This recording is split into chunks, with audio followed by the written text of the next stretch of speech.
चलिए आज हम शुरू करते हैं राष्ट्रीय मीन्स कम मेरिट परीक्षा का सेट पेपर का ध्वनि ऊष्मा विद्युत चुंबक टॉपिक। यानी आज अपन इस लेक्चर में 4 टॉपिक एक साथ कवर करेंगे। कौन कौन सा? ध्वनि, ऊष्मा, विद्युत और चुंबक। ये अपना लेक्चर नंबर 3 है सेट का। इसके पहले अपन मैथ कवर कर चुके हैं, तो जिसने अगर मैथ कवर नहीं किए यानी देखा नहीं है लेक्चर को तो वो जरूर देखें। ठीक है, तो चलिए शुरू करते हैं। सबसे पहले अपन बात करेंगे ध्वनि टॉपिक की। तो ध्वनि टॉपिक में आप बात करेंगे कि ध्वनि क्या है। ध्वनि तरंग के रूप में एक स्थान से दूसरे स्थान तक जाने के लिए माध्यम की आवश्यकता होती है। यानी ध्वनि एक तरंग के रूप में कार्य करती है, जिसके लिए एक स्थान से दूसरे स्थान जाने के लिए किसकी आवश्यकता होती है? माध्यम की आवश्यकता होती है। इसके बाद ठोस में ध्वनि का वेग अधिकतम तथा सबसे कम गैसों में होता है। माने ध्वनि का वेग है ना सबसे ज्यादा, ध्वनि कितनी तीव्रता से किस पदार्थ में जा सकती है, तो वो है ठोस में, और सबसे कम किस में है? गैस में है। ठीक है ना। और आप देखो, आपको कंफ्यूजन ये हो सकता है कि है ना सर, हम तो एनएमएस पेपर की तैयारी कर रहे हैं, उसमें जब एनएमएस में कि पेपर ऑब्जेक्टिव आता है तो आप ऐसी परिभाषाएं क्यों बता रहे हैं या ऑब्जेक्टिव में बताइए। तो हम आपको ऑब्जेक्टिव में इसलिए नहीं बता रहे, आपको हम पूरा डिटेल से थ्योरी बताना चाहते हैं। जैसे आप ये देखो, ये चीज जान लिया कि मान लो ध्वनि ठोस में ध्वनि सबसे ज्यादा होती है और गैसों में उसका वेग सबसे कम होता है। अब ये जानकारी हो गई, तो अभी यदि क्वेश्चन बन जाएगा कि ठोस किस चीज में, माने किस पदार्थ में, पदार्थ की किस अवस्था में ध्वनि का वेग सबसे अधिकतम होगा, तो 4 ऑप्शन देंगे, ठोस, द्रव, गैस और इनमें से कोई नहीं मान लो, तो इसमें से अपन लगा देंगे ठोस में ऑप्शन। समझ रहे? तो इस प्रकार से अपन को थ्योरी पता होनी चाहिए, माने अपन को आंसर पता होना चाहिए। फिर तो ऑब्जेक्टिव तो वो कुछ भी दे सकते हैं। मान लो हम भी बना देते कि है ना ध्वनि का वेग सबसे अधिकतम किस में होता है, और हम क्या कर देते कि 4 ऑप्शन डाल लेते, उसमें से 3 तो गलत रहते, एक सही रहता, वो हम टिक लगा के बता देते। लेकिन हमने डायरेक्ट आपको बता दिया ये परिभाषा। आप वो गलत आंसर नहीं देखो, आप ये देखो कि होता क्या है। तो उसमें सबसे ज्यादा होता, अब अपन को याद हो गया, तो आप है ना पेपर में ऑब्जेक्टिव में जो भी आएगा तो वो आप टिक लगा देंगे। तो इस प्रकार से, तो हमने कई बार ये डाउट आता है, बच्चे कमेंट करते, तो इसलिए हमने आपको बता दिया। इसके बाद बात करते हैं आयाम की। तो आयाम क्या है? कंपन करने वाले किसी कण की मध्यमान स्थिति के एक ओर के अधिकतम विस्थापन को आयाम कहते हैं। जैसे मान लो आपने पेंडुलम देखा है, वो वैसा लटका होता है, तो मान लो अपन घुमाते इस साइड जाता है फिर इस साइड जाता है, तो जिस हाईएस्ट पॉइंट तक ये पहुंचता है और ये रुका हुआ, मान लो पहले तो ये ऐसा रुका हुआ है और फिर घुमाते हैं तो ये हाईएस्ट पॉइंट जहां तक जाता है, तो इनके बीच की ये दूरी कितनी कहलाती है? आयाम कहलाती है। ठीक है ना। अब इसके बाद बात करते हैं तरंग दैर्घ्य की। तो तरंग द्वारा तय की गई न्यूनतम दूरी को क्या कहते हैं? तरंग दैर्घ्य कहते हैं। यह है तरंग दैर्घ्य की परिभाषा। इसे लैम्डा से प्रदर्शित करते हैं। तरंग दैर्घ्य को किससे प्रदर्शित करते हैं? लैम्डा से। लैम्डा का साइन ये होता है, ये उल्टा बाय। ठीक है ना। इसके बाद करते हैं आवर्तकाल की। तो आवर्तकाल का क्या होता है परिभाषा? कि कंपन करने वाले किसी कण द्वारा एक कंपन को पूरा करने में लिया गया समय आवर्तकाल कहलाता है। जैसे किससे व्यक्त करते? टी से। माने एक कंपन को करने में जितना भी समय लगता है वो क्या कहलाता है? आवर्तकाल कहलाता है। और इसे किससे व्यक्त करते हैं? टी से। और आवर्त का सूत्र भी होता है, आवर्तकाल बराबर होता है 1/आवृत्ति। ये हो गया अपना किसका सूत्र? आवर्तकाल का। तो ये और सूत्र भी आपको ऑब्जेक्ट में पूछा जा सकता है कि आवर्तकाल का सही सूत्र क्या है। 4 ऑप्शन दिए रहेंगे, उसमें से एक ये होगा सही आंसर, बाकी 3 गलत होंगे। तो आपको ये याद होना चाहिए। बाकी ऑप्शन बाकी और कोई दे उससे मतलब नहीं, अपन को तो सही ऑप्शन पता होनी चाहिए। बात कर रहा हूं। ठीक है ना। आगे बढ़े। बिल्कुल।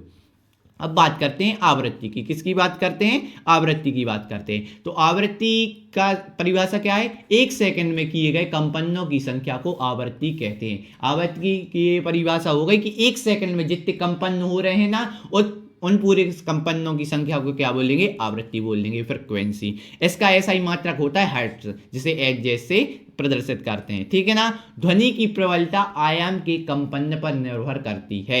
ये क्वेश्चन आ सकता है कि ध्वनि की प्रबलता किस पे निर्भर करती है? तो सही ऑप्शन होगा आयाम पर निर्भर करती है। अब बता दिया, अब ऑप्शन किसी भी प्रकार से ऑब्जेक्टिव बन जाए, ये इसी से बनता है ना ऑब्जेक्ट, तो इसलिए हमने ऐसे बता देते आपको। इसके बाद करते हैं किसी एकांक क्षेत्रफल में प्रत्येक सेकंड से प्रवाहित ध्वनि ऊर्जा की मात्रा ध्वनि तीव्रता कहलाती है। यानी एकांक क्षेत्रफल में प्रत्येक सेकंड में प्रवाहित, हर सेकंड में कितनी प्रवाहित ध्वनि ऊर्जा है, उसकी मात्रा को क्या कहते हैं? ध्वनि की तीव्रता कहते हैं। ध्वनि की तीव्रता को किससे मापते हैं? डेसिबल से मापते हैं। समझ में आया? ठीक है ना। इसके बाद आगे बढ़े। अब इनसे क्वेश्चन जरूर बनता है। कैसा? अश्रव्य तरंगे क्या है? श्रव्य तरंगे क्या है, पराश्रव्य तरंग क्या है। और इसमें सबसे ज्यादा कैसे प्रकार से क्वेश्चन बनता है कि आश्रव्य तरंगों की परास क्या होती है। परास माने एक कितने हर्ष से कितने हर्ष तक होते हैं, तो ये दिया है।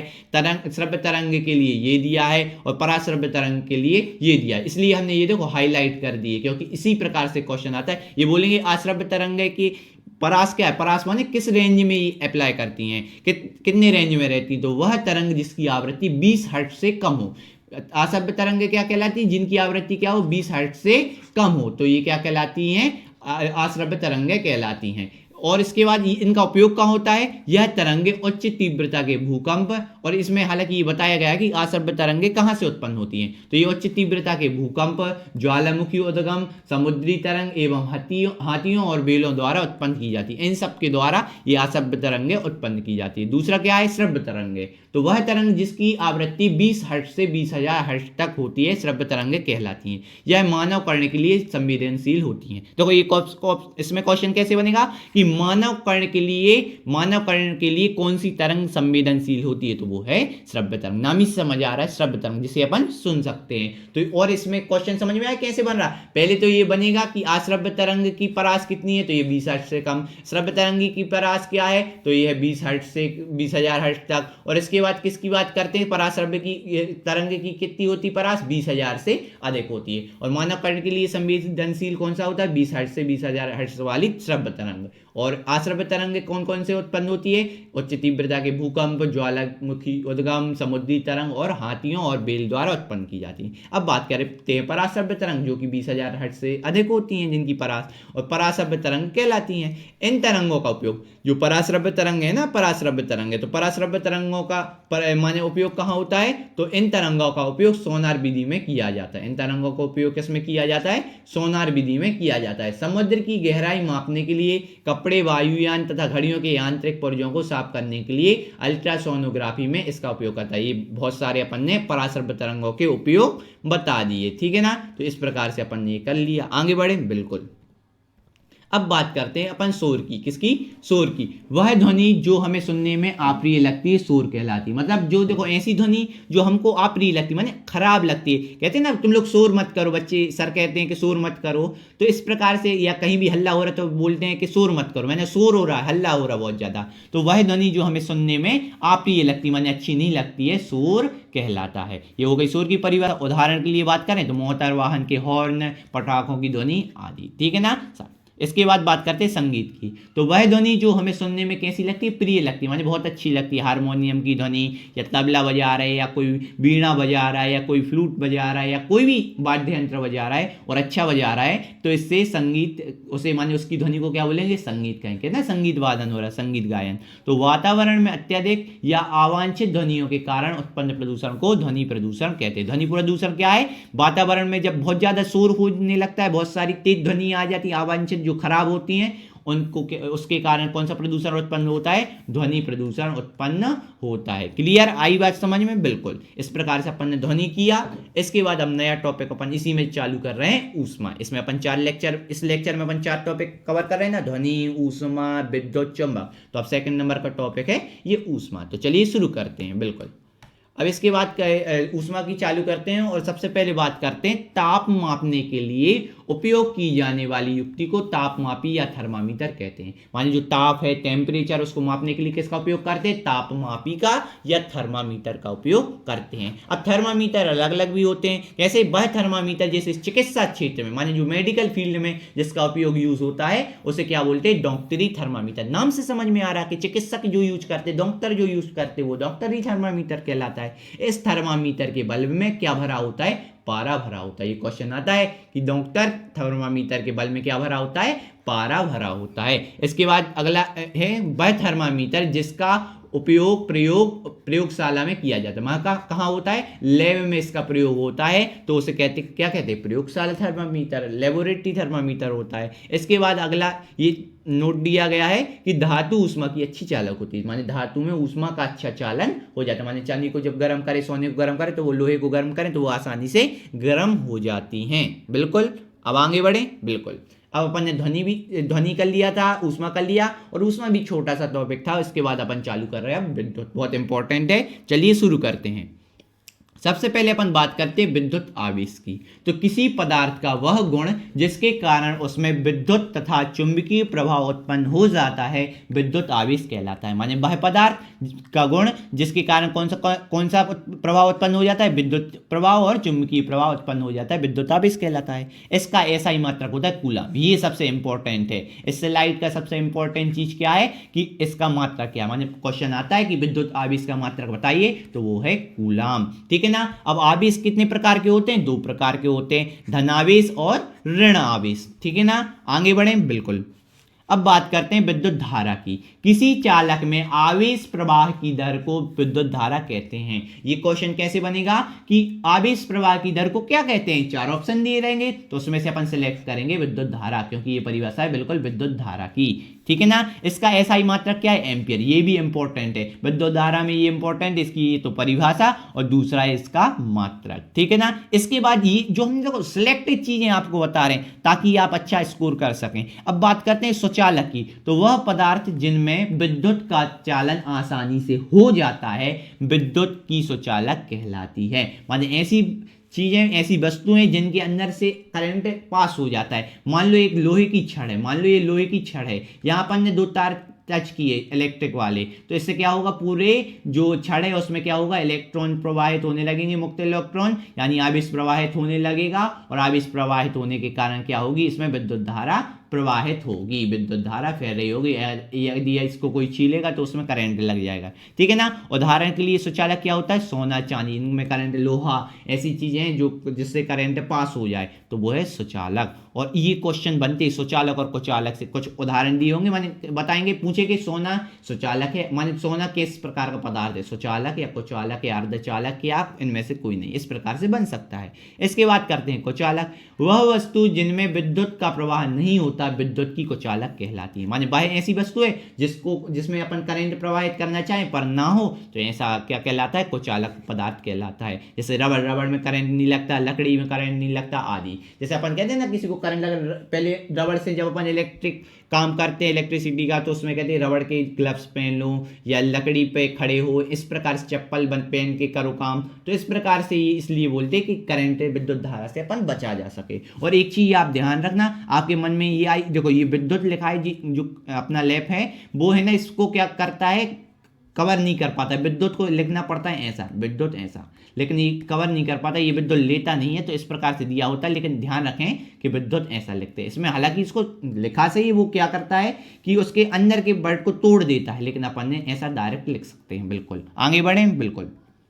अब बात करते हैं विद्युत परिपथ की। तो विद्युत धारा की सतत तथा बंद पथ जिसमें विभिन्न युक्तियां संयोजित होती हैं विद्युत परिपथ कहलाता है। विद्युत परिपथ माने विद्युत का मार्ग। जैसे अपने घर में वायरिंग होती है ना, पाइपलाइन डली होती है इलेक्ट्रिसिटी की, तो मान लो ये तार जा रहे हैं, फिर बीच में एक है ना मान लो बल्ब लगा हुआ है, बल्ब जाने के बाद फिर थोड़ा आगे पाइपलाइन गया, फिर यहाँ बोर्ड लगा हुआ है। ठीक है ना, बोर्ड लगा हुआ है। इस प्रकार से कहीं यहाँ से जा रहे हैं तो अगले में पंखा अटैच है, तो यहाँ से क्या हो रहा है, पंखा घूम रहा है। तो इसके बाद ऐसे और आगे अटैच है, जाके देख रहे हैं तो यहाँ एक और छोटा सा बोर्ड लगा है, इसमें फ्रिज अटैच है। तो इस प्रकार से ये क्या बना रहा है, विद्युत परिपथ बना रहा है जिसमें विभिन्न युक्तियां लगी हुई हैं। तो इस प्रकार से पूरे बंद परिपथ को, ये पूरा बंद परिपथ को क्या कहते हैं, विद्युत परिपथ कहते हैं। ठीक है, समझ में आया, बिल्कुल। अब बात करते हैं विद्युत शक्ति की। विद्युत शक्ति क्या है, विद्युत परिपथ में ऊर्जा का क्षय होने की दर को क्या बोलते हैं, विद्युत शक्ति बोलते हैं। बिल्कुल। और ये एलईडी का फुल फॉर्म बिल्कुल ध्यान रखें, कई बार आ चुका है कि लाइट इमिटिंग डायोड, प्रकाश उत्सर्जक डायोड, ये एलईडी का फुल फॉर्म है। इसको आपको अच्छे से तैयार माने याद रखना है, लाइट इमिटिंग डायोड एलईडी को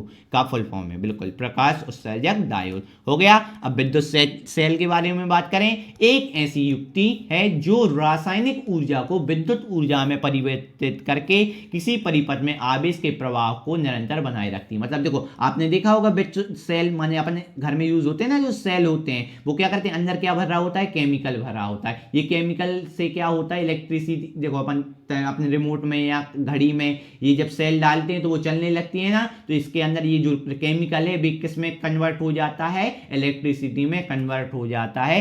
क्या, केमिकल टू क्या है, केमिकल टू इलेक्ट्रिसिटी में कन्वर्ट हो जाता है। और ये क्या है, विद्युत सेल। माने विद्युत सेल क्या है, ऐसी युक्ति है जो रासायनिक ऊर्जा को क्या कर देता है, विद्युत ऊर्जा में कन्वर्ट कर देता है, परिवर्तित कर देता है। बिल्कुल। अब संचायक सेल पुनः, यहाँ पुनः लिखना है, संचायक सेल पुनः आवेशित किया जा सकता है। माने क्वेश्चन बनेगा कैसा कि ऐसा कौन सा सेल है जिन्हें पुनः आवेशित, माने अगर डिस्चार्ज हो गया, मान लो सेल खराब हो जाते ना, तो उन्हें जैसे अपन ने मान लो पावर बैंक है, तो पावर बैंक को अपन ने चार्ज किया, फिर उससे मोबाइल चार्ज किए, फिर वो डिस्चार्ज हो गया तो फिर चार्ज कर दिए। तो इस प्रकार से कौन सा सेल है जिसे आप, जैसे आप घड़ी वाले रिमोट वाले सेल होते हैं, उनको एक बार उपयोग कर लिया फिर उनको फेंक दिया जाता है क्योंकि वो खराब हो जाते हैं फिर। लेकिन संचायक सेल जो होता है उसे पुनः आवेशित किया जा सकता है, माने पुनः चार्ज इसको किया जा सकता है। ठीक है ना। बिल्कुल।